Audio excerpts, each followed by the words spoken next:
Today we're going to talk about Tales from the Crypt, but not the one you probably want us to talk about. We're going to talk about the 1972 film. Who had seen this before? Who? Oh yeah. John, Big Ray, time. you hadn't seen it. Dave, did you watch this? I did, yes. Yes. Had you seen it before? No, I have not. Jason, how about you? No, I thought I had seen this before, but I didn't recognize a dang thing, and I know now that I haven't because I would have remembered it. Yeah. The summary for this movie: 5 strangers get lost in a crypt, and after meeting the mysterious Crypt Keeper, receive visions of how they will die. Directed by Freddie Francis, who directed many classic horror films that you may have heard of. But I was more impressed with his cinematography credentials because he did The Elephant Man, Dune, Cape Fear, School Ties, several others. Written by Milton Subotsky, better known as a producer. He did Cat's Eye, Maximum Overdrive, Sometimes They Come Back, Lawnmower Man. And Al Feldstein, who a lot of these writers were straight from the comic book. So it's Al Feldstein, who was the former editor of Mad Magazine. All these guys worked on Mad too. And Johnny Craig and William M. Gaines. So these are coming straight from the comic books. Mm-hmm. Jason, do you have any information on this? Yeah, tagline: Death lives in the vaults of horror. Distributed by Cinerama Releasing and 20th Century Fox, and it's a production, Amicus production, on Blu-ray through Scream Factory in 2014. Fun fact about the Crypt Keeper, Ralph Richardson. He played the Supreme Being in Time Bandits. Have you guys seen that movie? Do you like that movie? Oh, yeah. I haven't seen it. So he plays both, basically in this movie, the devil and God in that movie. Both films this guy's in are great to me. Which came out first? I'm not sure. I didn't look that up. I've loved Time Bandits since I was a kid. You know, it's Well, like, Tales from the trying to Crypt think is of- 72. Yeah, Right. I think Time Bandits was 80s, guys, I believe. Yeah, Yeah. Okay. 72 for this. Yeah. and this was before Star Wars too. Peter Cushing's in this, and like I every time I see this, I like to think that his character in this movie like dies and is reborn in a different universe and becomes, you know, The saint that he's supposed Grand, to be. yeah, what is it, Grand Moff Tarkin? Is that what his name is? Yeah. Yeah. Yeah. But I think we should go through the segments here, one by one. There's 5 of them. This is an anthology film, of course. The first one is All Through the House. They actually redid this one for the series. I don't know if you guys remember it. They had Yeah. Larry Drake, Dr. Giggles himself, play the Santa Claus role. So that it's good, but I always liked this one a little bit more for whatever reason. And see, I thought maybe that's why I thought I had seen it already. It started, and I'm like, I know this. There's a madman at the, and then I was like, but I don't recognize any of the people, so I thought I was crazy. So that makes sense. Yeah. See, I originally saw this when I was like really young. I think it was on me one too. of the movie channels like late at night, and I thought it was, you know, the show or something. Like I might have even thought it was Demon Night whenever, you know, because it was on HBO or something. But this segment in particular always made me think of how weird it would be if one of your parents killed one of your other parents. You know what I'm saying? Like this little girl's looking forward to Christmas, and her mom just killed her father, and she has no idea. Like that weighed on me as a as a little kid for whatever reason. But very creepy. There's the DVD or Blu-ray right there. Wait, why is it backwards? It's not- You have it's your not- video flipped. it's not for me. Not showing flipped. Oh, so it looks normal to you guys? Yeah. Oh, Yeah. okay. Yeah, you're good. I didn't even know that they made that Vault of Horror movie, so I've never seen that at all. See, I'm wondering if I've seen Vault of Horror and thought I thought it was this one. Because It's this, what definitely- is this like, is Vaults like a sequel or what? Because I mean, Is that another EC comic, maybe? Yeah, it is. Vault of Horror Oh, is okay. another they EC both comic. mention each other in the taglines. They both Yeah. reference the other title. It was I like see. it was like you know if you look at like back then they were coming out with all kinds of horror comics. Like they would, I mean anything. They would just be called monsters, and it would be from the same group or whatever. Just anthology stories. What did you guys think about this? I mean, what would do you I loved it. compared to the redone version? Which one do you think it comes off better? Yeah, I want to hear from the noobs first on these ones. I'm interested to hear their take. I'm not sure I've seen All Through the House. Like, it was a British wanker's Twilight Zone. Like I don't watch much like early 70s like British movies, but like a lot of it was shot on the soundstage. The only exteriors was in the yuppie one. What was it? The old man, poor man. And then a lot of the car scenes. Other than that, it had a lot of holiday flavor. We had Christmas and then Valentine's Day. Yeah. Too. Which I thought was fun. And just the sound. And there were a couple matte paintings. In the where are my notes? So it was in the cheater one, in that cleaned out apartment with his mistress. When she was cleaning out the apartment, there was this just janky matte painting on the side, and I couldn't like stop looking at it. And then again in the study in that rich man poor man sort of anthology series. Or that chapter of it. But overall, I thought it was fantastic. I thought it was great. Yeah. A lot of classic stuff that was easy to shoot. Like, that's why I love the Twilight Zone. It has a low budget, so you have to have good writing. It has to be, you have to work around, like, a lot. None of it was really, like, fantastical, like, other than the trash man like dealing into a seance and like that whole like Ouija board thing that he did with his ex-wife. There were a lot of like real just horrific stories that like kind of dealt. And then there was that the monkey paw one too, referencing the monkey paw, which I thought was a little tired writing, but like overall it was classic. It seemed classic to me. Yeah, they let you know what that was though right up front. They like it, they like laid it right they're on like, the this table. is exactly what it is. These are the rules. Like, but in that story in particular, they did do a nice little twist thing with the embalming fluid in that. Yeah, that was horrific. That ending where like he's not gonna die. So I had a problem with that though because she wished for him to be back exactly how he was before the accident. He didn't have embalming fluid in him during the accident, and he also would have been full of blood.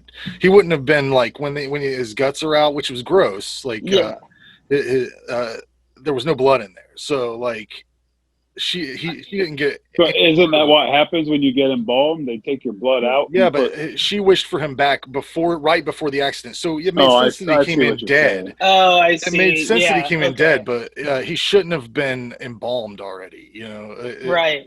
But he was. The point was They said even in that story, he said he died of a heart attack before he got. Yeah, he was. I guess that was so his body was fine, and then he was. I don't know. I guess just for atmosphere and coolness. I like it a lot. I mean, that was one of my favorite. Cool. I'm not sure I've seen like clean guts with no blood. It was before. disturbing. I mean, it was way too clean. Yeah, and a lot of the blood in this movie too. I love it. Yeah. Right. Yeah. A lot of the blood in this movie is very bright, like paint. Extremely like it's Romero blood, like. That's what I loved about it. When you during the Christmas when she's watching it in that sink, and you just like feel it coming off of her. Yeah. Oh yeah, that was awesome. I love it. Yeah. Early 70s blood. Let's go through the segments a little bit. The second after the Christmas story, you go into a segment called. Hold on now. What's hold that? On just a second now. I want to talk about the first story a little bit. Okay, let's do it. Just a couple things. Number one, this was my favorite segment, and I love Christmas horror. That had the Christmas carols playing throughout the segment. Like it gave me that feeling. So Santa Claus, he was intimidating. He was scary looking. Christmas horror. I got a thing for it. They pulled this off very well. Best segment by far, in my opinion. Yeah, I liked this too. Like I said, I have apparently had seen the remake of it. I didn't know of that segment. But yeah, this one was way better. I loved the 70s blood, reminded me of the Romero stuff. Like he was saying, I enjoyed the hell out of the first segment. I think is my favorite one. It had a lot going on too. Like I didn't check the time of this segment, but like I don't know. I guess I watch kind of a lot of Hammer horror, Amicus. It all kind of moves kind of slow. Like it all relies on atmosphere and the dramatic music and stuff like that. This, like, I couldn't, like, it was moving fast for me. I was like, wait, like, she killed her husband.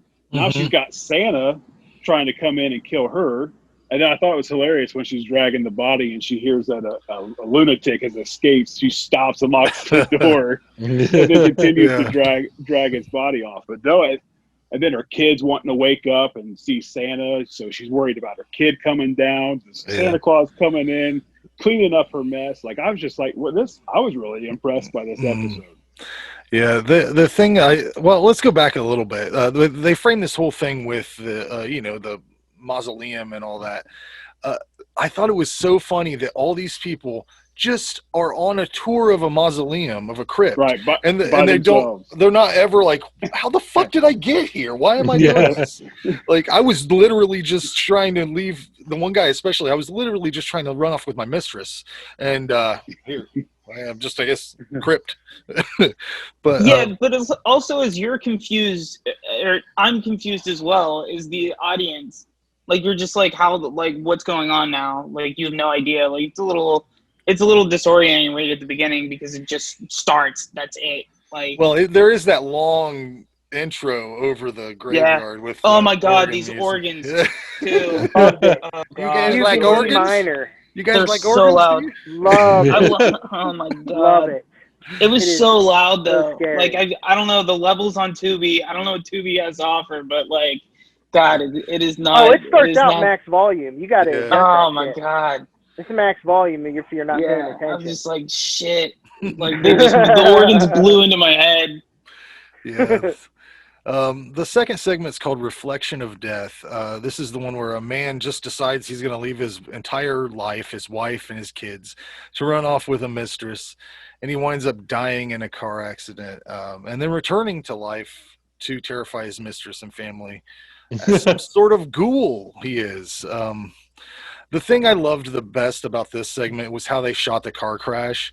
I don't know. You see it twice. So I hope you guys appreciated it. They were spinning a camera and the guy's like slamming himself against the car. Yeah. And then it looked like they had like a black screen and they just threw a piece of glass on it. And that's like so art house. Like, I love it. Like, this is a car crash. This is the representation. But and the miniature car at first. Yeah, but I liked how they did this. And the reveal of him looking into the table and seeing himself. It was effective, and I like that you get to see that car crash twice. It's just fun. What were your thoughts on this, guys? This one was just okay for me. It's like a zombie purgatory story. Yeah. He was a scumbag. He got what he deserved, and somehow ended up turning into a zombie at the end. He was a hero. It was okay. He was a hero.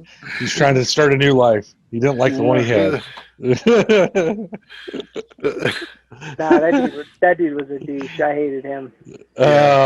Anybody that'll be. Hey, he loved his kids. until he left him. Well, you know what though? But you saw him struggling. And then told her. You saw him struggling to leave though. Yeah. Like in his goodbye, darling. His kid and stuff. Yeah. Yeah. I don't know. So I think she had to remind him. Are you gonna kiss your chick tonight? He's like, oh yeah, I'm just gonna do that right now. Like I don't even think he was going. No, he was just. I guess so. Yeah. No, Friday nights at Chuck E. Cheese. Yeah, when he says good night, it was like an obligation. It was like a guilt thing. Yeah. Well, I like the car crash a lot. It reminded me of those really terribly old movies, but I thought it was hilarious. I'm glad we got to see it twice because I laughed both times when his head hits the side. Oh, paint. Yeah. The third segment is called Poetic Justice. This is the Peter Cushing story. He's really great in this. It's about this old guy who just kind of he's like the best old guy ever. He like recycles stuff, turns it into toys for the neighborhood children. He takes in all these dogs that nobody else wants. And there's just these two assholes. This old dude who the thing about his character is he smokes two different things back and forth. He's cigar, pipe, and he's constantly smoking and drinking brandy. It's just how long that cigar was too? Yeah, it was so long.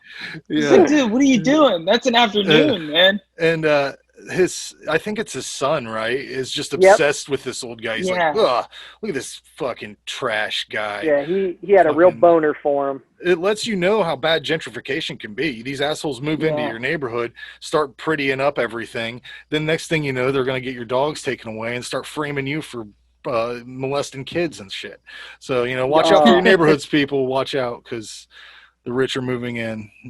And they have horrific tastes like framing you for child molestation. Oh my god. Yeah, and they have these crazy eyebrows that are so distracting, and they love to smoke. This is the one for me. This is my favorite story out of them. Peter Cushing gives his best performance, I think. My favorite performance of his ever. And he always played this hard guy. And I read on, I think it was like IMDb or something, that his wife had just died recently. Mm-hmm. So that's why he was a little more subdued in his role. Like he was that guy. You know what I mean? He really got into that.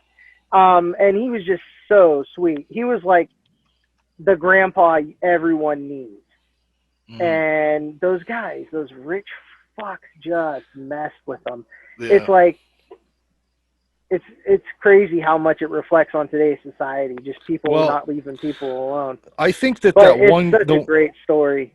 The older guy, the rich guy, his name's David Markham. The one thing I read about him was that he was imprisoned for this is what the quote was. He was imprisoned for a year's hard labor due to his stance as a conscientious objector during World War II.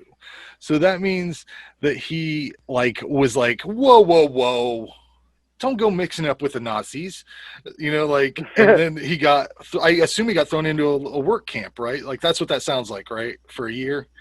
Yeah. Yeah. I don't know.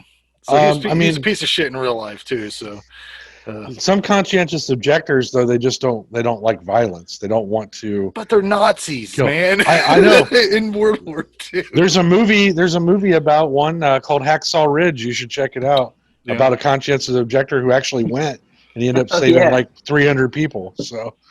Well, what do I know? Anyways, any other thoughts on this segment? Yeah, it's Valentine's Day.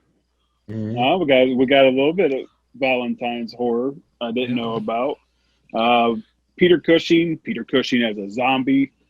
The that looks a little rough. The hand looked good, and then it the eyes up to eyes. The eyes. It was a mask. It was a Halloween 3 mask. Yeah. It's atmospheric. It's got a graveyard scene. This is a very, very good segment. Definitely number 2 in my opinion. This one was a big one for me too. There's no love for the trash man in this one. The blood is straight Chef Boyardee. Like it's like this. That's how it was. And I loved how the heart was beating too at the poem at the end. Yeah, that was a great effect too. Fantastic. Yeah, that's what I really loved about it. It was a really good. And the Ouija board too was like there was the crystal ball set up, and then it panned over to a combination chalkboard Ouija board. Like they just mashed a bunch of different elements together, and they were just like, yeah, he just practices black magic like once in a while. You know? Yeah, he's an occultist hobbyist. Yeah. It's just like on the side. That's just to contact like I'm a widower. I'm just here to contact my dead wife. I know enough to talk to my dead wife. That's it. Yeah. I think you would you would get to that point, I think, if you're there by yourself all the time, you know, and you're like, oh, I gotta talk to the wife. She's dead. I guess they gotta get into spirit shit. I don't know. And then I'm just gonna talk to these kids. Yeah. The next segment is Wish You Were Here. This is the monkey paw type story. They reference it right away. We talked about this all already. Everything I had notes on. So yeah. Like I said, regardless of whether he was dead from a heart attack before or alive before the crash, he wouldn't have embalming fluid through him. I loved how it this is my favorite segment in the whole thing. The way he reacts and he comes to life and is in horrible pain and she doesn't know what to do. That's great, but they didn't resolve it. Like they should have resolved it in one way or another. You know, they kind of just fade out. Like they don't show. He's all chopped up, but. Yeah, that was the resolution. He's alive forever, all the pieces. She was still dealing with that, though. I want to see what her next step was, you know? Garbage bags. She's still rich, right? Yeah, everybody in this movie is rich, by the way. Throw it away and forget about it. Oh, except Grimsdyke. She moved on. What? Anybody else have thoughts on this one? Yeah, three wishes gone wrong. This is my least favorite, but it's still okay. Like, it's not really a bad one on here. Yeah, just okay. Solid, but just okay. Yeah, that's kind of how I felt. I don't think there's a bad story on this, including the last one, Blind Alleys. This has another character I love is Patrick McGee. He plays the blind man Carter. You've probably seen Clockwork Orange. He plays the guy in the wheelchair in that movie. Can I talk about Monkey Paw a little bit? Yeah, sure. Are you moving on? No, go ahead. Yeah, go ahead if you have more to say. Yeah, so in the beginning there was this like Mad Men scenario where the secretary handed them both drinks and they were just like, yep, okay, sounds good. All right. And then I'm not sure of the cultural I'm not sure in 1972 whether everyone knew what a monkey paw was, but like they referenced the story several times, but also they tried to twist the story as some like Chinaman like deity that they got in some like indescript shop. But I thought it was hilarious that it was completely in English at the bottom, right? And and then they couldn't read the bottom too, and I was just like, wait, what?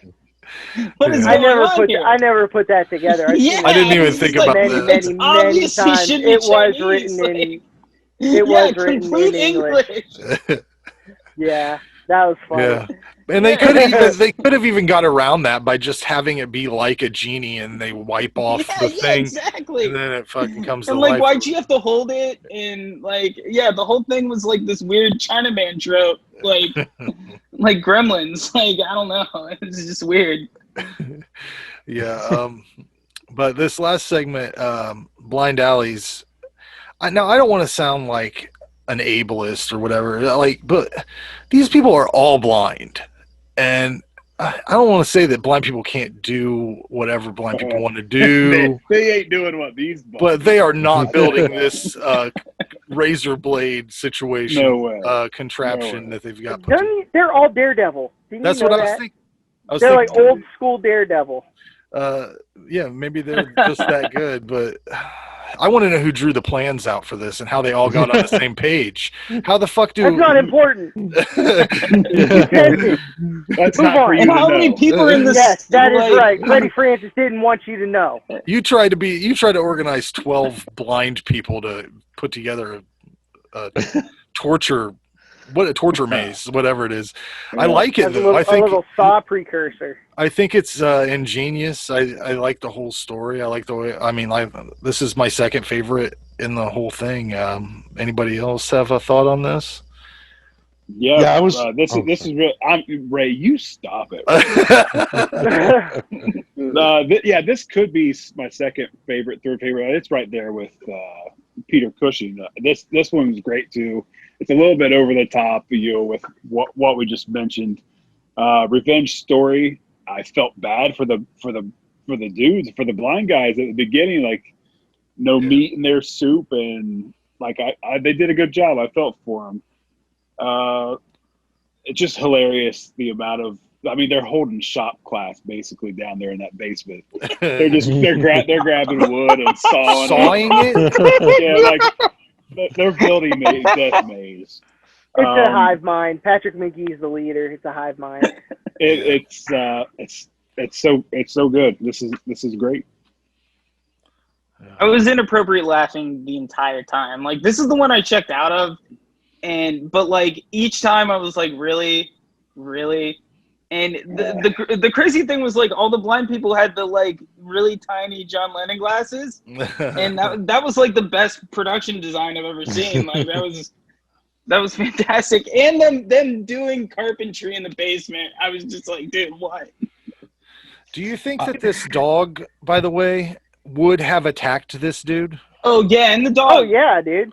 Really? Totally. He had that dog trained so good. He's like blanket, and the thing. But he went feral. They starved him. It was only like 2 days, right?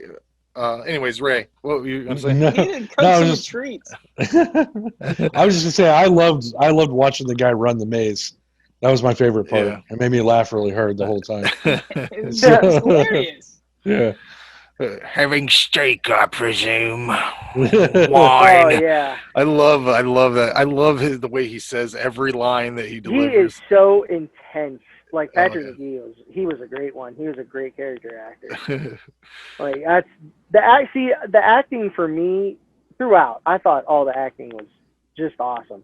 The acting for me from all around them made me overlook the silliness of the blind guys building a saw trap.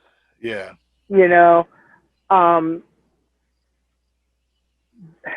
Every character connected on so many well, not so many levels, but they I felt like Jason. I felt for them. They were just treated so terrible when they first got there. You saw they had them full plates and stuff, like big old potatoes, big pieces of meat. Like they were eating well, and then he's just like, "Oh, I'm gonna cut the heat off at 8 o'clock every night," and then his veiled jokes of you're not looking at anything, right? Who cares if the lights are on? You know what I mean? He was what an elitist prick. Like it was terrible. That guy crushed it too. He was so good. Why don't you sell one of these paintings and buy us some fuel? Love it. Love that guy. He was so awesome. Overall, I thought this is one of my favorite anthology films. It's one of the rare cases where all the segments are almost on the same level. I think it's a 10 out of 10. I don't need crazy gore if you have interesting, creepy shit going on. Blood looked like paint, but I like that. So, whatever. Ray, what's your score on this? Oh yeah, I love this, man. 10 out of 10 for me. I had, like I said, I had no expectations going into it, and everything about it was fantastic. So I loved it. I recommended it to people at work. I went in the next day. I'm like, you all have that Tubi? check this out. So highly recommended. Tubi delivers. Yep. They really do. I don't care about commercials. That's fine. There's some trash on there. Yeah. Dave, what's your score on this? I really love this movie. Yeah, I liked it. I would say 7 out of 10. I I don't understand. Like, I don't watch a lot of British films, so I don't know the context of like the 70s then. But I would like it. It was still good. Yeah, it was still quality. This is a 10. Yeah. This is a 10. I saw this just like Aaron.